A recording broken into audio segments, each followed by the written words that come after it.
Good evening. Hope you're all doing well. Today we're learning Maseches Nazir, Daf Samech Gimel, and we're starting at the Mishnah, 10 lines or so from the bottom of Samech Beis and Beis. And really, this is the closeout of yesterday's sugya about an Eved.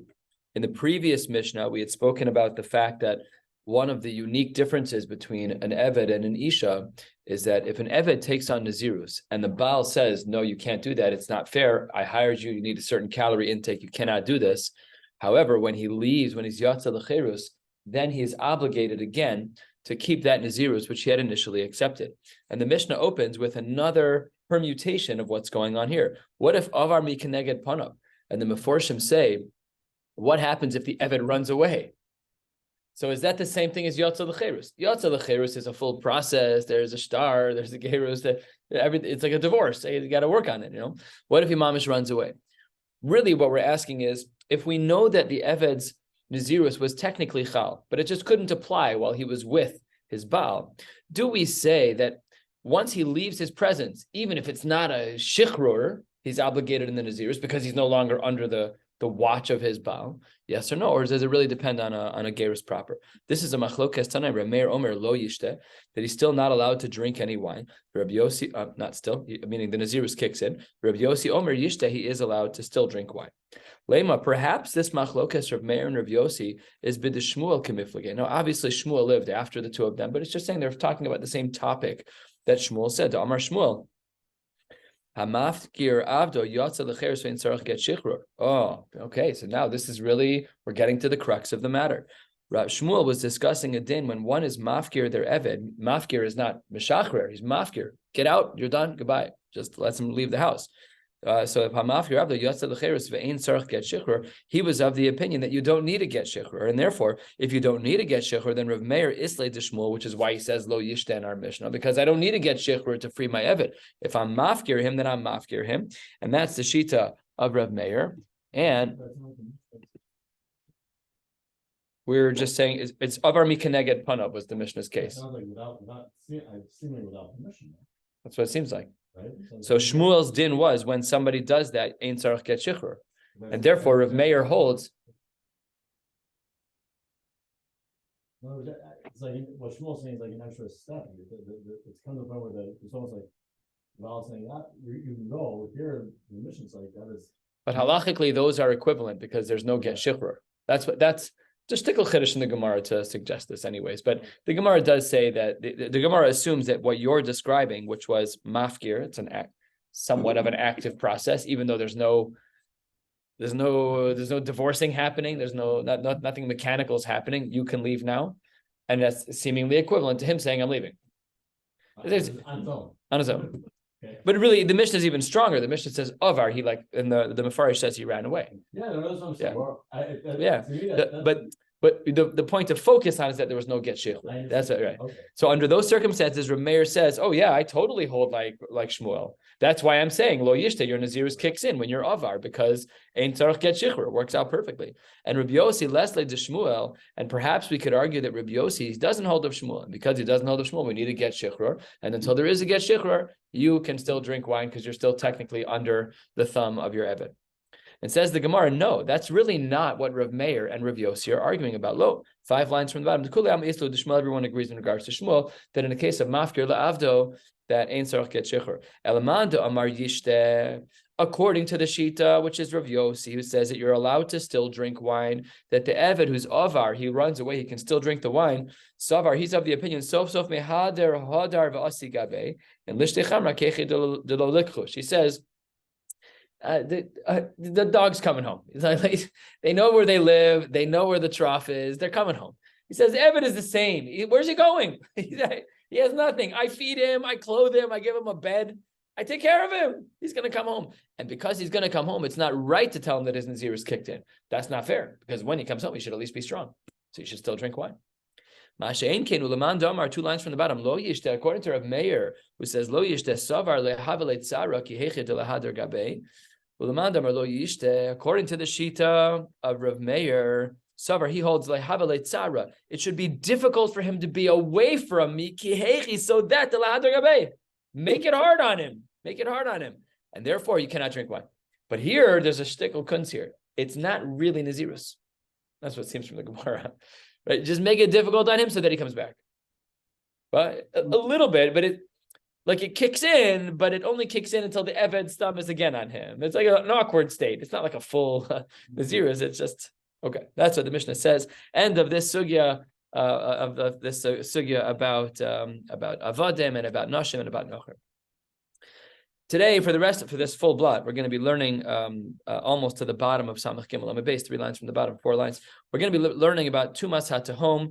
We're just going to jump right in. It's not terribly complicated. At least this daf is not terribly complicated. Let's get started. Let's say Nazir Shegileach, he finishes his whole Nazirus. That's what the Balei Tos was saying on the top. Tiglachas Tahara. He finishes up his whole entire thing. He's done. So by the Tiglachas Tahara, he's done. V'nodalo, after he's all done, haircut, he's standing over a kever, he's drinking wine, he's doing everything that he's allowed to do now. And then v'nodalo shutame. And someone says, wait, I know you're all done now, but you don't realize that 12 days ago, you were tameh. So says the Gemara. What? Like, keep your mouth shut. I know. So im tuma yedua. If the guy is clueless, but he's standing over a kever, everybody knows it's tuma. You just made a mistake. So then soser pashut, that ruins everything that you've done. That's for sure. Not everything, we'll see. V'im tumas tahom. However, if it is a tameh that is very deep, and here we don't only mean literally deep, but we mean tuma that is not yadua, tuma that you couldn't have known about, or shouldn't have known about, or wouldn't have known about, then eino soser. So again, if you walk through a cemetery, you weren't paying attention, you're a fool. And it was soser, you're Nazirus. But if you walk over a normal street, we're driving down Tui Avenue, and then Gilui Milza. By the way, there used to be a cemetery on. Okay, it says Tumas HaTahom. Nobody really knew. We'll see if that's actually the right parameter. So that's what the Mishnah says. And Imad Shelo Gileach, if he found out that in fact he had become Tameh Meis during his Nazirus after the 30 days, but before he got his haircut, Ben Kachu Ben Kach Soser. Whether or not it's Tuma Yadua or Tumas HaTahom, it doesn't matter. You were then soser. Ketzad, let's discuss what kind of cases we are dealing with. Samach Gimel Amud Aleph, 4 lines down. Yorad litbol b'ma'ara. You're going into the Arizal's mikvah, which is mamish what it is. It's a cave. And then v'nimsa, after you've left, so you go to the mikvah and you come out, and you were a Nazir at the time. And what we see is meis tzaf al piyam me'ara. A day later, somebody sees there's a floating body there. And we don't know if you were in at the time that the mace was there. That is a suffix tuma b'rshus hayachid. Suffix tuma b'rshus hayachid is tameh. Had it been birabim, we would have been okay. Next, nimtza mishuka bekarka.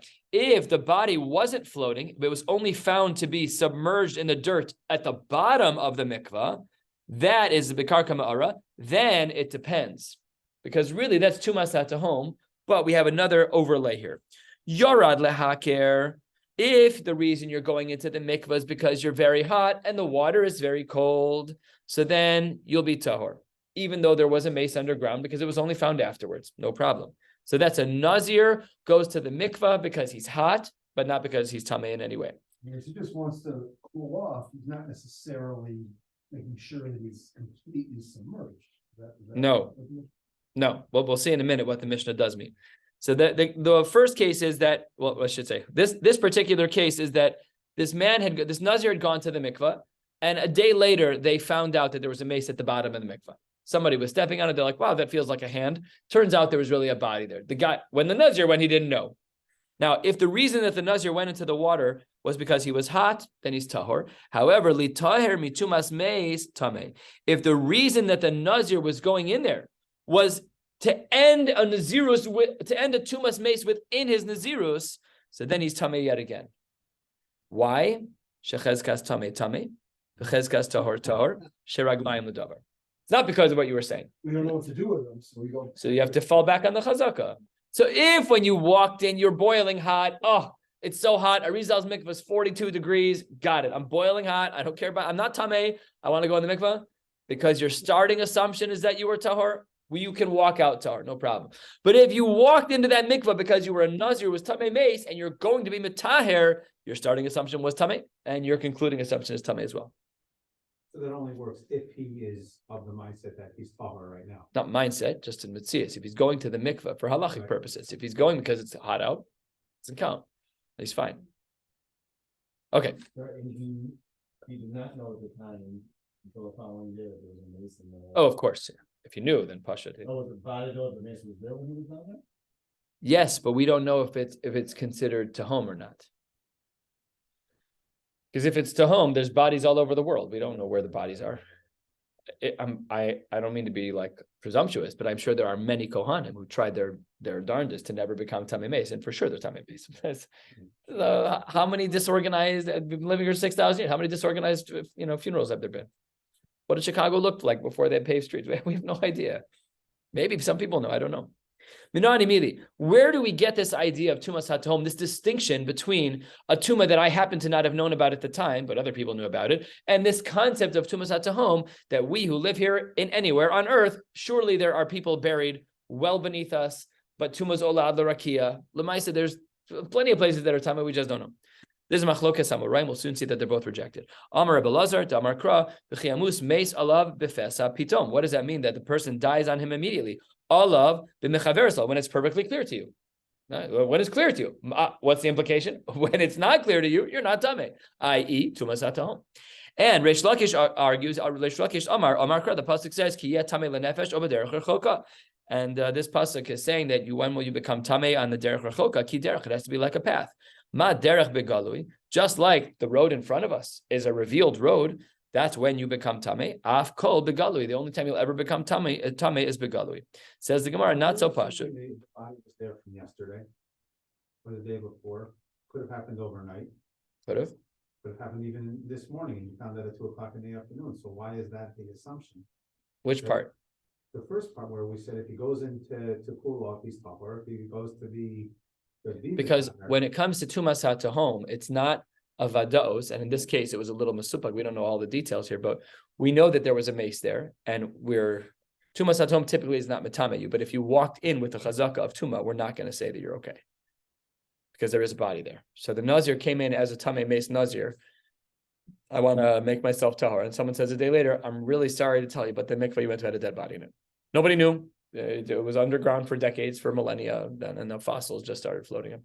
Or so, it wasn't there until it doesn't matter. Maybe that is something. What? Maybe that we don't know when it got right. Tumas HaTahom doesn't mean that there isn't a mace. Tumas HaTahom means there's no way for me to have known about it. Unknown. That's the assumption of the Gemara, no? I don't know.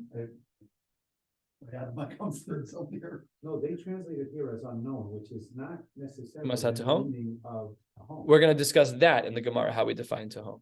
Right. But let's say, for example, they found in Italy, they found a person buried, no casket, bones, and they found him with a piercing through his heels, both heels. Do you know why? He was crucified. Now, before this guy was found, someone was plowing the fields every other week, whatever, that's Tumas HaTahom. He was buried. Nobody knew. It was a shot in the dark that they ever found him. That's Tumas HaTahom. The guy was buried, he happened to be buried under a mikvah. And because there's so much water, the silt, it's Tumas HaTahom. So these are the two shitas, Machlokas, Rebbe Lazar, and Reish Lakish. Says the Gemara halfway down, the Tanya, should be the Tanya, it's a brisa. Ezohi Tumas HaTahom. What is the parameter of Tumas HaTahom? Kol she'enu makira echad b'sof ha'olam. Nobody in the world knows. So let's say that we know that there's a ship with dead people. A ship's a bad example. We know that there was a cemetery. I'm going to make up a corner on the corner of Tui and Kedzie. 500 years ago, there was a funeral there, right? We know that there's Mason down there. We don't know, but the city planners know. They know one guy in an office that he knows. Then that's no longer Tumas HaTahom. That's what it says here. We're talking about a funeral, a cemetery that nobody knows about. That's Tumas HaTahom. But if some archaeologist knows that it's there, it's not Tumas HaTahom anymore. Now,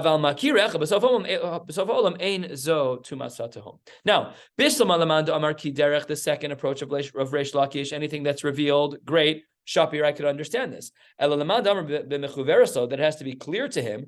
That, what do you mean clear? If it's clear to me, then great. If it's not clear to me, it's about me. It's not about somebody else knowing. It's about me. I'm the one who became Tamei Meis. The mace died. I know about it. If I don't know about it, it's about me. It's not about somebody else knowing. Visu, and furthermore, another challenge to this understanding of the Gemara, to this Shita in the Gemara of Rebbe Lazar. Visu hadatanya, 2/3 of the way down. Let's say that you have a walkway that's 6 feet wide, and it turns out that there was a 6 foot tall person who was buried the width of the road, and the Kohanim have been walking up and down this road for years. V'truma tameh, v'Nazir b'siyas haPesach tar. An odd distinction. When it comes to Truma, we're going to say it's problematic. But when it comes to Nazir and Vasiyas Pesach, you're going to be fine. Ma'ishna.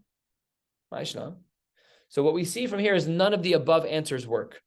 The above answers don't explain why only sometimes we would have Truma and sometimes not. Why yes by Truma, why not by other cases? Ella, says the Gemara, these two shitas are wrong. And Tumas HaTahom Gemara Gemirila. The halachos of Tumas HaTahom are halacha lemoshe misinai, and that's why they have this funky distinction that if there's a body there and it's tumas hatahom and it's 6 feet wide across a 6 foot walkway, so then that's going to be truma will be tameh and nazir and asiyas pesach will be tahor. Tumas hatahom is a din d'oraisa. Is if a kohen is tameh mace, is that like he's done? I mean, it's also from to become tameh. No, I understand, but can he become tahor again to? He can become tahor again.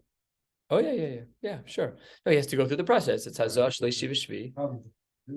And today it is, but he's saying about avoda. Yeah, I mean it is. It is the same din. It's no, not today's avoda. I'm saying, let's say the Beis Hamikdash is rebuilt tomorrow. It won't work without a paraduma. Right. How can anyone know 100% that they're not tamei meis? The parameters of tumas hatahom are critical. Like it's critical.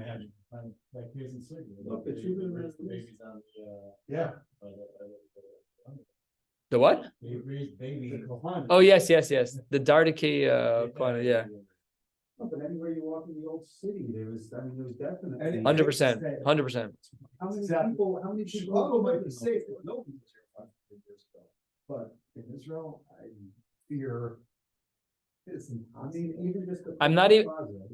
Even if people were here 300 years ago, we have no idea where the cemeteries were. I think you're relatively safe. But if the bones are Muskim, but if anything fossilized and it's not buried in a proper way, and it's right. I don't think they use boxes. They in the ground. And that's right. I mean, that's the Eretz Yisrael way to do it. Right. So they're still there, right? Yeah. Okay, Gemara now picks up on a great pickup in the Mishnah. The Mishnah had said the iteration of imad shelo gilech. You finish your nazirus, and right before you get your haircut, someone's like, "Wait, 5 days ago you became tameh, but before giluach." Mantana, we saw the shita already. Who is the author of a Mishnah where we see that the haircut is the line in the sand, whereby if your tuma is found out to be before the haircut, then even if it's tumas hatahom, it's soser your nazirus. That must be Amar Rabbi Yochanan. That's Rabbi Eliezer. That you're not really done being a nazir until you get your haircut. So, namely, get your haircut extremely quickly. So at least you have the cool of tumas hatahom, and you don't have to start over for everything. Let's say that a person became tameh during their nazirus, but he didn't find out until afterwards. In Mitzias, you became tameh on day 15, but you didn't know about it until day 50, well after your stam nazirus was over. Do we say basar yedia azlina? Does it go after your knowledge base? V'yadia achar melosi. And because I only found out on day 50, well after my nazirus is done, I don't have to go back, I'm done. Boxes is checked, I'm done. I don't have to go back, my nazirus is good. Olo, or perhaps I really do need to go back because even though the idea was on day 50, but in Mitzias I became tameh on day 15. Ulamai, what would the nafkamina be? Says the Gemara, Lemistar, in regards to creating a scenario of stira where we would have ruined potentially our nazirus. Top of Samach Gimel Amud Beis. The Gemara says, Amar Rav Toshma, we have a raya in our very own Mishnah. Imad shelo gilech ben kachu ben kach soser. What did we say in our Mishnah? That if it was prior to the hair cutting, after the nazirus was over, prior to the hair cutting, we had said ben kach, whether or not it was tuma yadu or tuma satahom, doesn't matter. Stira. Says Gemara, wait, what's the case in our Mishnah? Hechidami. Had you known during of course, that's Richa Lememar. If you became tameh on the 15th of your nazirus and you found out on the 15th of your nazirus, I don't need a Mishnah for that. You're tameh meis. Start over. But alalav, it must be la'achar melos shma mina. We therefore see over here, we're talking about a case of achar melos. And what was the din in our Mishnah? That you're still going to be, it's going to be a problem. We still say that there's stira. That's the raya from the Mishnah, that obviously there's still going to be stira. And we follow, even the yediyah can be problematic, even on day 50. What about the sefer of the Mishnah? No, what case? Well, that was in that specific case of the tumasat home of that particular mikvah. That's true. But there we had an extra layer of Savik Tuma Bershus Hayachid Tame. We don't have that over here. Our Mishnah added that in as a very complex layer to our Mishnah. This would have been an easier sugya without that, but obviously the Mishnah had to add it in. But your question is good, but it doesn't apply here because we're not talking about that case. We're talking about a case where you for sure became Tame. It's not like a Safek, Mushka. We're there for sure, 100% sure. So it says the Gemara, the Adayin, still you might have a question, Tiboilach, when we say that it's going to create a stira, is it Kulo Soser or Shiva Soser? Do you have to start over the whole thing, or do you have to go back only 7 days? Says the Gemara, well, that too, we saw as a machlokes already, Leman. Ilema the Rabbanan, according to the Rabbanan, Pshita de Kulo Soser, they didn't have this thing as a 7-day stira. The whole thing, go back to day 1. Even though you found out on day 50, well after your Nazirus was over, your haircut is, you're already up for another haircut. Doesn't matter, go back. Years later, doesn't matter. They found out you were Tameh, you're done. But according to Rabbi Lazar, called Achar Melos Shiva Soser, it's always going to be 7. So what's your question of 7 or 30? It says the Gemara, Amar Lach, how would we explain this? Hani mili kinitma Achar Melos. All of that might have been only been talking about if the Tuma happened after the Nazirus was over. V'hai lifnei Melosi. But really over here, the Tuma happened earlier. Oh, Dilma, perhaps our case is different, Shani Hacha, Diadia Achar Melosi, because we only found out about it afterwards. And the Gemara responds, Uminok Tani, we have an answer in our own Mishnah, Benkachu Benkach Soser, V'lo Kamiflage. Everyone agrees that it's a steer of 7 in this particular case because the idea was afterwards. The only time there's a machlokas between the Rabbanan and Rabbi Eliezer about steeras of 7 versus 30 is when they became Tameh during, not when the idea was after. The idea was the distinction. Let's dig into the case that we saw previously. Tanu Rabbanan, we're a third of the way down on Samach Gimel Amud Beis. This was the case of the body laying across the width of the 6-foot road.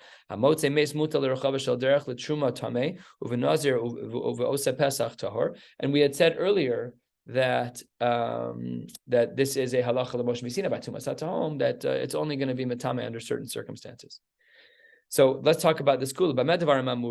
When do we say that there's going to be a case of tuma by truma? That's she'ein lo makom lavor. That's if the person is 6 feet across the road is exactly 6 feet, and you're walking over skeleton no matter what. Aval yesh lo makom lavor. If he's buried on an angle, there's enough of a pathway for a person to walk. Af le truma tahor, even in regards to truma, you'd still be fine. We don't, because you started out tahor. We don't have to assume that you're tameh by tumasat home. We don't know he walked over. There's enough space. The body was 4 feet and the space was 6 feet. Whatever. The Gemara is saying that's the Bemed Verma. That's the qualifier. The qualifier is that it's theoretically possible that he didn't walk over a body. So then, even though normally, had we known there was a body, the truma is very delicate halachically. By truma, we would have said a sameh. Here, because there's makom lavor after truma tar. And as well, when would we say that the truma is going to be tameh? Only if the body is whole. Aval, as we've already seen, mishubar o mefurak, if a body is broken into pieces, afilu ein makom lavor, chayshinan shema bein prakim avar. This chayshinan is a terribly confusing word. It's machzekinan. It should be something like that. We assume that you walked bein pirkin. You walked between the bones. So chayshinan does throw you for a loop, but it is a positive word, not a negative word. And ubekever, but had the body been buried in a casket, we saw this din also. This we